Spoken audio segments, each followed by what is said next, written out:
নমস্কার বন্ধুরা, welcome back to my channel. আশা করি তোমরা সবাই খুব ভালো আছো। সকলকে সুপ্রভাত জানিয়ে আজকের ব্লগটি শুরু করলাম। উঠে সর্বপ্রথম যেটা আমার কাজ, একবার প্রণাম করে মাটিতে পা দেওয়া। এই ধরিত্রীর বুকে পা রাখছি। জানি সারাদিনে অনেক কিছু ভুল ত্রুটি আমাদের মধ্যে হয়ে থাকে, সেগুলো যেন ক্ষমা করে দেয়, এই প্রার্থনা করেই দিনটা শুরু করি। ঘড়িতে 5:45 মতো বাজে। উঠতে অনেকটাই লেট হয়ে গেছে। প্রত্যেক দিনই অনেকটা ভোরে ওঠার জন্য 10 মিনিট ছাড়া ছাড়া অ্যালার্ম সেট করা আছে। তবু কেন জানি অ্যালার্ম ভিজে ভিজে অ্যালার্ম বিরক্ত হয়ে যায়। মাঝে মাঝে কানে সেই অ্যালার্মের শব্দ গিয়ে পৌঁছায় না। আজকেও তেমনই একটা দিন। সকালে উঠতেই অনেকটাই লেট হয়ে গেছে। আসলে আগের দিন অনেকটা রাত পর্যন্ত কাজ করেছি। সারা দিনের বাড়ির কাজকর্ম ছাড়াও আরও টুকটাকি কিছু বাইরের কাজকর্ম, সঙ্গে আমার নিজের হাত খরচার জন্য আরও একটা ছোট যে কাজটা করে থাকি তারই সমস্ত কিছু হিসাবপত্র করতে করতে বেশ রাত্রি হয়ে গেছিলো শুতে। যার জন্য সকালে ভোরের দিকে যে অ্যালার্মগুলো সেট করা আছে, কখন যে অ্যালার্মগুলো বেজে বেজে অ্যালার্মটাই বন্ধ হয়ে গেছে বুঝতেও পারি। 5:45 যখন ঘুমটা ভাঙলো তখন মনে হচ্ছে কখন উঠে কখন কি কি কাজ কমপ্লিট করব।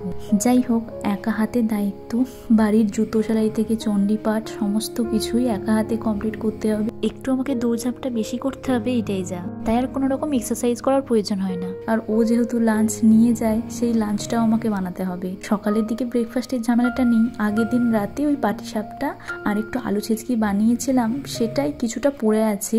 ওটাই আজকে সকালের ব্রেকফাস্টে হয়ে যাবে। তাই আজকে ব্রেকফাস্টের চিন্তা থেকে মুখ। একা হাতে সংসারের দায়িত্ব বলে যে বাড়ির সমস্ত কাজকর্ম একটা গাছাড়া ভাগ নিয়ে করব তেমনটা নয়। নিজের সংসারের কাজ ভালোভাবে যত্ন করে গুছিয়ে করতেই বেশ ভালো লাগে বাড়িতে। তাই কোনোদিনও একটা বলো কি 5টা কোনোদিনও পরিচারিকার কাজ ছিল না।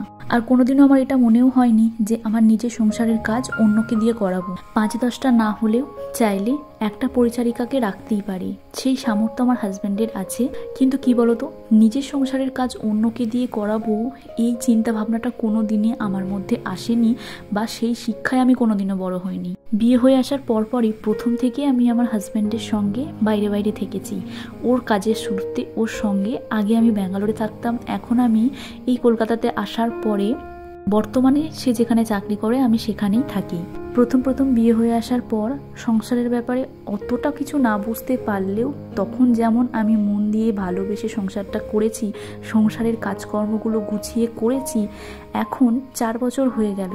এখন আরও অনেকটা বেশি সংসারকে নিয়ে বুঝতে শিখেছি, দায়িত্ববোধ অনেকটা বেড়েছে, জীবনে অনেকটাই ম্যাচুরিটি এসেছে। তাই নিজের সংসারের কাজগুলো না ভালোবেসে করি। এর জন্য আমার বাড়িতে আমার পরিচারিকা রাখার কোনো প্রয়োজন নেই।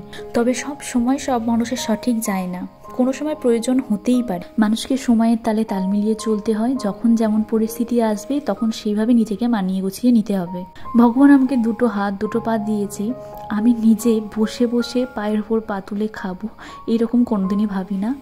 বরং আমি যতই টায়ার্ড থাকি না কেন, পরের দিনে সংসারে নতুন করে আবার কাজগুলো করার জন্য কিভাবে যে আমি এনার্জি পাই সেটা আমি নিজেই জানি না। হয়তো এটাই বাড়ির শিক্ষা, যে শিক্ষায় আমি বড় হয়েছি।